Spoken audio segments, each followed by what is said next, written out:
सीमा पाकिस्तान से नेपाल के रास्ते भारत होते हुए ग्रेटर नोएडा कैसे पहुंच गई?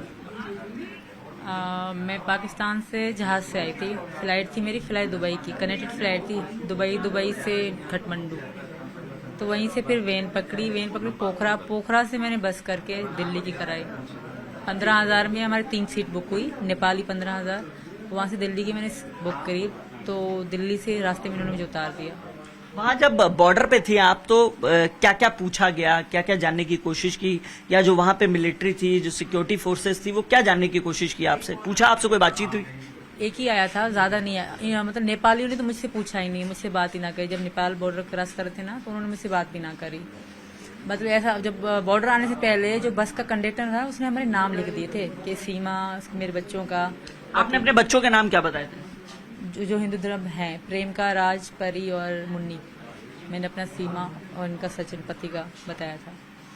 तो क्या पूछा था वहाँ, क्या जानने की कोशिश की थी? जब नेपालियों ने तो कुछ पूछा ही नहीं मुझसे, कोई भी सवाल नहीं करा। कि अपनी नेपालियों से पूछ रहे थे कि ये इंडिया की है, इंडिया जा रही है।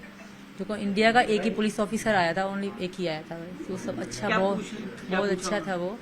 उसने बस मुझसे एड्रेस पूछा, पति का नाम पूछा और मेरे बच्चों से प्यार करा था। बीमार थे ना मेरे बच्चे, सारे सिर्फ गोदी में पड़े हुए थे। इससे ज्यादा उन्होंने कुछ सवाल नहीं करे। वो बहुत अच्छा इंसान था। शायद बस यही, उन्होंने कार्ड वार्ड कुछ नहीं पूछा मुझसे। हाँ, बस ऐसा पूछ रहे थे कि तुम्हारे पति क्या करते हैं या कहाँ जा रही हो? मैं नोएडा जा रही हूँ, रब्बूपुरा में। तो फिर इनका नाम बताया। मैंने कहा ये मेरे पति हैं, मैं वहीं जा रही हूँ। मैं ठकरायन हूँ, वो ठाकुर है। इससे ज़्यादा उन्होंने सवाल ना करे। और बस सब। कितने दिन ट्रेवल रहा? आप कब चली थी पाकिस्तान से, किस तारीख को चली थी?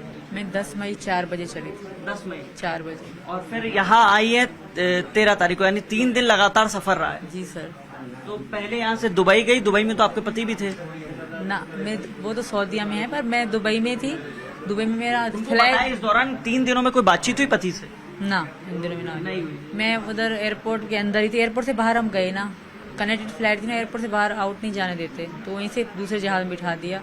फिर काठमांडू 11 की सुबह में पहुंच गई काठमांडू। ठीक है, फिर काठमांडू के बाद वेन पकड़ी, मैं गई सीधा पोखरा, क्योंकि किसी ने मुझे कहा कि पोखरा से आपको दिल्ली की बस मिल जाएगी आराम से। अच्छा, किसी ने वहीं नेपाल में ही पता पड़ी ना। नेपाल लोग सब हिंदी कर लेते हैं, हिंदी बोल लेते हैं। ठीक है। तो मैं वहाँ से पोखरा गई। पोखरा में रात को रुकी, शाम में पहुंची। सुबह को बैठे जैसे मैं उतरी, तो शाम में हम पहुंचे और शाम को मैं सो गई। सुबह बच्चों का आराम करा, एक होटल रूम लिया। फिर सुबह को सवेरे हम निकले और दूसरे सुबह पहुंचे हम। देखिए, अब लगातार एक सवाल और पूछा जा रहा है कि सीमा यहाँ पहुंच गई है, इलीगल वे से पहुंची है, अब यहाँ क्या चाहती है? मैं यहाँ रहना चाहती हूँ, सचिन से शादी करके यहाँ की नागरिकता बनना चाहती हूँ, क्योंकि मैं वापस नहीं जाऊंगी। मैं इनके बगैर रह नहीं सकती, पहली बात। दूसरी बात, अगर गई भी ना तो पाकिस्तान में मुझे वहाँ मार देंगे मेरे घर वाले, क्योंकि हमारे यहाँ ऐसे ही सिस्टम चलता है। जब मुसलमान से अगर कर लेना लव मैरिज और पकड़ा जाए तो उनको मार देते हैं। ये तो हिंदू है और इंडिया का है, तो सब थू तो भी करते होंगे मुझ पर। कोई भी खुश ना होता होगा, सब गाली देते होंगे मुझे मुसलमान।